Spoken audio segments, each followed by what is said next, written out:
In Spanish, 37 is 37. Triente siente. Triente siente. What's up, YouTube? Jason here with Jason Bytes back, episode numero triente siente, or number 37 for you Spanish impaired folk.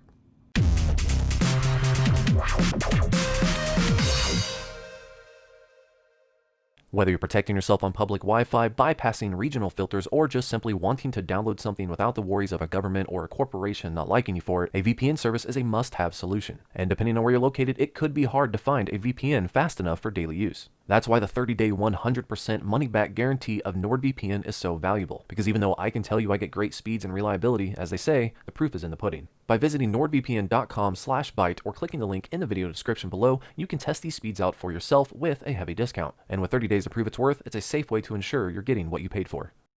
If today's video seems slightly rushed, as in I'm moving through these questions as fast as possible, that's because I had a minor thing happen in my household today and it drastically disrupted my schedule of video creation. So, to all my $10 baller Patreon subscribers, thank you very much for being my Patreon subscribers, and I have posted your $10 video as of today. So if you haven't checked that out already, definitely do so. As always, this video is dedicated to you and your names will be listed at the end of this video. So the thing that happened today is that I made my Patreon video, I went out and mowed the lawn, and I'm like, you know what, we got a hot week coming upon us, so now it's time to turn on the sprinklers.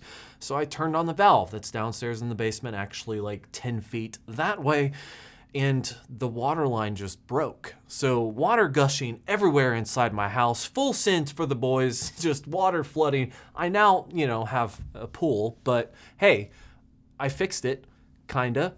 So there's that. Anyways, to move on with the questions, let's jump right in. The first question we have is from Prophet Bill. In reference to your LTX trip, you could always cancel, take your money, and immediately rebook the trip at a fraction of the price. I know flights I've looked at recently are a fraction of what they were before this whole lockdown. Well, actually, Bill, since the last time I made an update on this, LTX is now officially canceled, and huge shout out to Expedia because I called them like, hey, this thing is no longer going on. I really need my money back, and they contacted the hotel and they went to bat with the hotel, and the hotel was like, okay, we'll give him his money back. And I ended up getting a large portion, which was $3,000 back from the hotel, not because of like COVID restrictions, but just because they allowed me to get that money back. Expedia had this thing where like if it was within the lockdown time frame that they would work with you, but this was in August, way outside of the time frame. Even though the event is canceled outside the time frame, Expedia and Pan Pacific Hotel worked with me and gave me back my money. One thing Expedia didn't do was give me the money back for the flight, so they just gave me a credit towards another flight, which was okay because the pricing of the flight was actually not that bad, so I have like 2 years to use it. So I figured within 2 years, I'm probably going to go back to Canada at some point. So that really didn't bug me too much. Either way, LTX is canceled. I got the main portion, which is the $3,000 portion of that, trip refunded. So thank you, Expedia, and thank you, Pan Pacific, even though you ripped me off in the first place. But hey, thank you. Next question is from CSwashburn529. What do you think about your chair? I hate it. Do you still hate it as much as when you got it, or are you used to it? No, I still hate it. It's uncomfortable. I sit in it for more than 30 minutes and my butt starts to go numb. So still hate it. 2, how's the MyQ garage door working for you? The MyQ garage door was only like $34, so it has given me a solid $34 worth of performance. There was one time I tried to use it remotely and I could not get it to respond, but that was only an isolated incident and I've used it many times afterwards, so I have no idea what was going on there. The only other thing that I noticed about it that I really just don't like is that I will close my garage door and then like 9 o'clock in the morning, 8:30 in the morning, I'll close my garage door when I leave off to go to work. And then sometime around noon o'clock, I'll get an alert to say the garage door was closed. So I don't know what is with the delay there, but it is super delayed sometimes. Sometimes it's real time, but sometimes it's like, I guess I'll give you an update 4 hours later.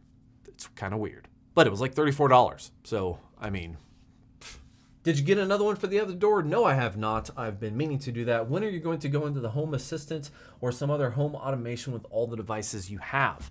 That is an excellent question. I'm considering some different options, but I've been considering options for a long time. It's a full-on like diving into the deep end type of thing for me. Like if I do the home automation, I want to be able to like get every single outlet and light switch that I want controlled all at once. So I have to find an ecosystem I want to be in, something that's most compatible with everything else. And I don't know. It's one of those things that it's on my list of things to do, but very low priority. So next question is from DSaxed. What did you use to monitor your heart rate? Do you use the wrist remote that came with the Rumblex? I was wondering if it was a feature of the remote that no one has mentioned. To answer your question, at the time of the vibrator review that I did, I was just using my Apple Watch. The remote itself only controls the device, you know, the speed and the time. It doesn't actually monitor or have any kind of display whatsoever. It's kind of a dummy remote, but the remote does work. I've been using the Apple Watch for a couple generations now, and it's one of the better ones I've seen, but I've actually never used other watches, smartwatches that monitor your heart rate. But I can say that the Apple Watch is pretty good at monitoring your heart rate if you turn on the real-time monitoring thing. If you turn that on though, drains your battery really quick. We're talking like 9 hours. So it's just kind of give or take. You don't really run it all the time. But when you want to use it, it definitely works really well. Next question is from Sean. Cannot believe I missed it when it aired. Damn work. This was a great collaboration between 3 of my most favorite creators. Aw, thanks, Sean. Can we please get more like this? He is referring to the live stream that included myself, Craft Computing, and Jerry, aka Barnacles. This was a really, really fun live stream. If you haven't already watched it, I definitely recommend going back and checking it out. I basically begged Jerry to come on my stream like a freaking cat in heat. I was like, come on, dude, please, please come to my live stream. I never do live streams sober. He agreed to come on for a few minutes, and we ended up just having a really great conversation on a variety of different topics, and that thing lasted for almost 2 hours, so long that I felt bad because both Kraft and Jerry needed to go and eat and stuff like that, and I was super hungry too. But the live stream went really well, and I do not expect this to happen on a reoccurring basis. Maybe sometime in the future, Jerry or Jeff from Craft Computing might, co-star or be a guest on my channel, but there's no plans for that. That's not a normal thing. This video was just kind of a one-off thing, but I do look forward to other collaborations in the future, potentially even some live streams with some, other guest stars just for the lulz, because it was fun. But huge shout out to Jerry for coming on my stream. Jerry, thank you very much. I definitely appreciate it. And who could forget that, I don't know, El Jefe dude from Craft Computing for coming on, I guess thank you, but yeah. Next question is from Brian. Dude, what is your electric bill like? I really have to know. Well, dude, actually I say dude a lot, so I can't really judge you on that. To be honest, my electric bill usually ranges from about $170 to about $280. It just kind of depends on whether or not the AC is going full blown, like in the dead of summer. But my baseline in like spring or fall, where there's really not a lot of heater or air conditioning going on, is usually right around that $170 range. I do have a lot of computers and servers and everything going on in the network, so as far as I'm considering, like $170 really isn't that bad. Pretty much the area I live in, electricity is not terribly expensive. If this was like California, it'd probably be twice as much. Next question is from I Kick Uranus. Any chance you can make a Twitter bird in the intro take a dump as it flies by? Well, are you sure I haven't already done that? Just saying.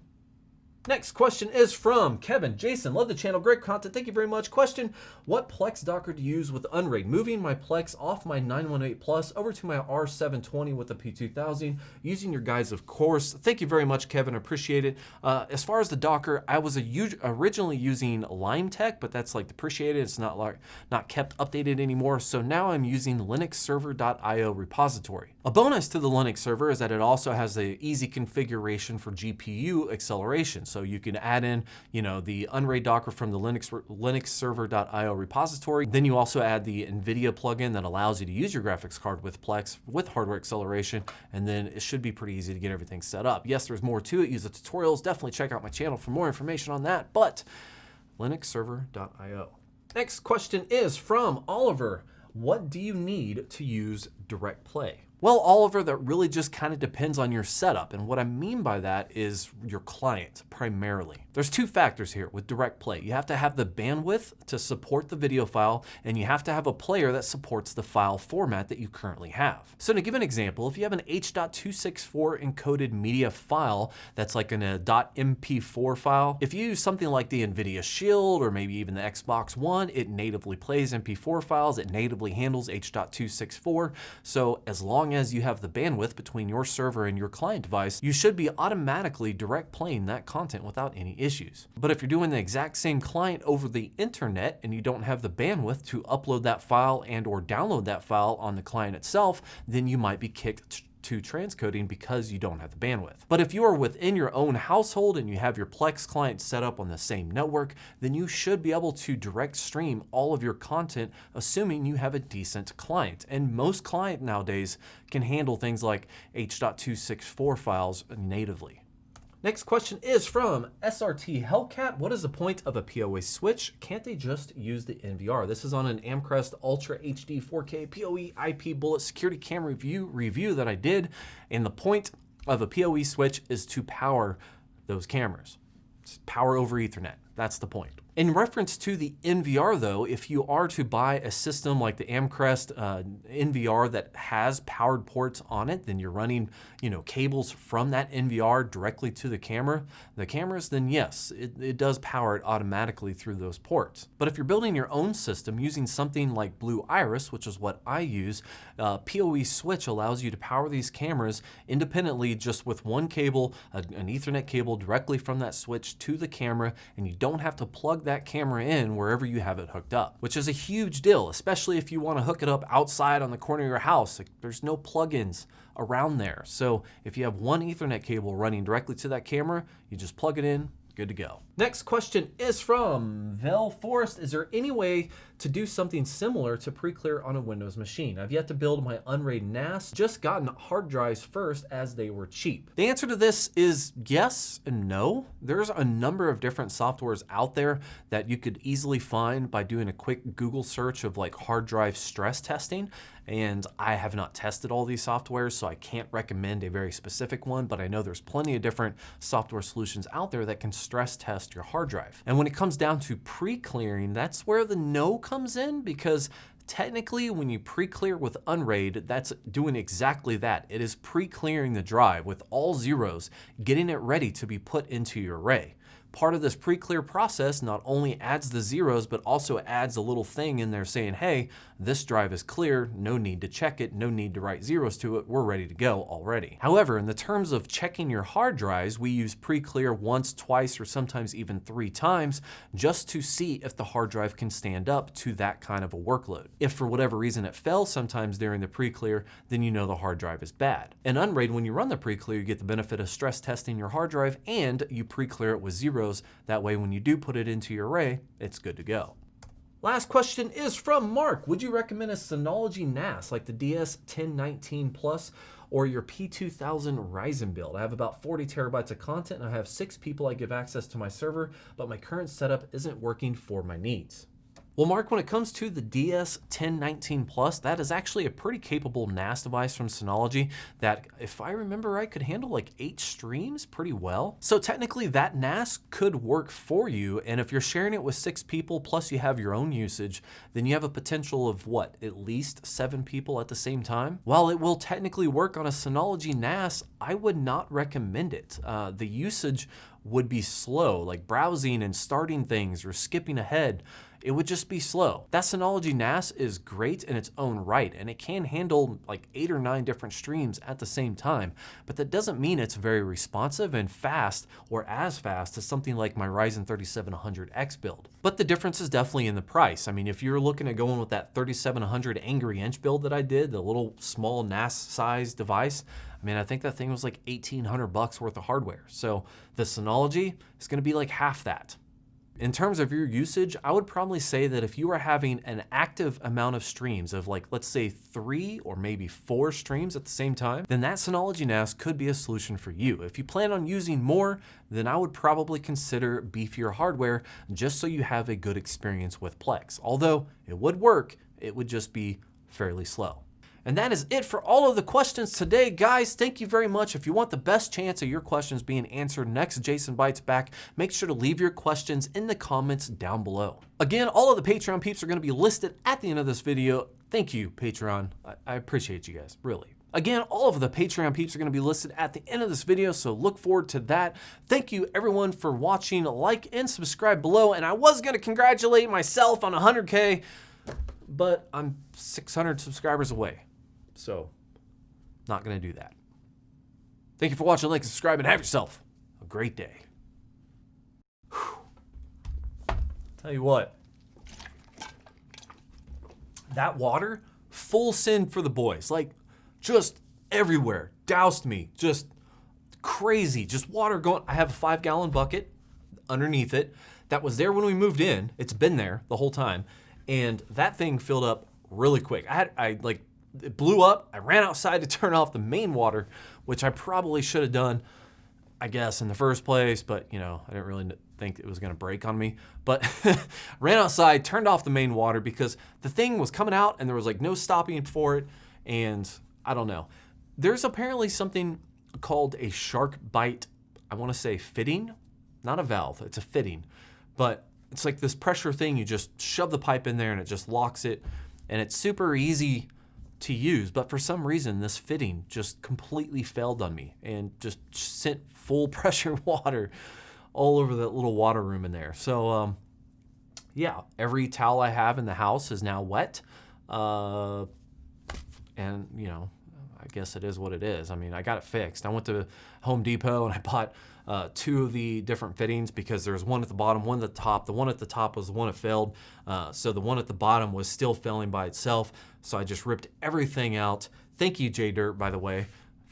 J-Derp is a heating and air specialist down in Florida. So he also does a lot of plumbing and stuff for this, and he helped me out and told me what it was. So I went down to Home Depot. I also got on Twitter, and got some advice there. But holy bananas. I did not expect water to be gushing out. It's kind of scared me a little bit. Also, when I got the shark bite fittings, the new ones installed, like I noticed for some reason, like the pipe, the main water line that goes to the rest of my house, like it's one of those quick connect things, like it just kind of sticks out. You know, some Twitter people told me that it's normal to do that.